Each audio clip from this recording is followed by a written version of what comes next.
കോഴിയും നായയും. ഒരിടത്ത് 2 കൂട്ടുകാരുണ്ടായിരുന്നു, ഒരു കോഴിയും ഒരു നായയും. ഒരിക്കൽ അവർ തീർത്ഥാടനത്തിനിറങ്ങി. കാശിക്ക് പോകണം, രാമേശ്വരവും കാണണം. വഴിയിലൊരു കാട് കടന്നു പോകാനുണ്ടായിരുന്നു. കാട്ടിലൂടെ നടക്കുമ്പോൾ രാത്രിയായി. വിശ്രമിക്കാൻ ഒരു മരം അവർ കണ്ടെത്തി.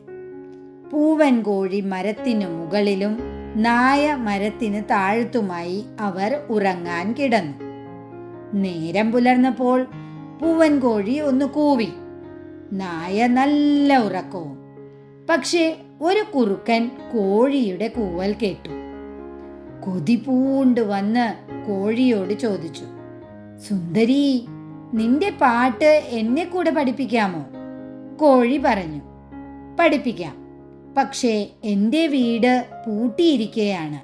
താക്കോലുമായി താഴെ ഒരാൾ കാവലുണ്ട്.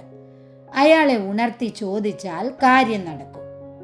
കുറുക്കൻ മരത്തിനു ചുറ്റും നടന്നു നോക്കുമ്പോൾ ശബ്ദം കേട്ട് ഉണർന്ന നായ ചാടി വീണ് കുറുക്കൻ്റെ കഥ കഴിച്ചു.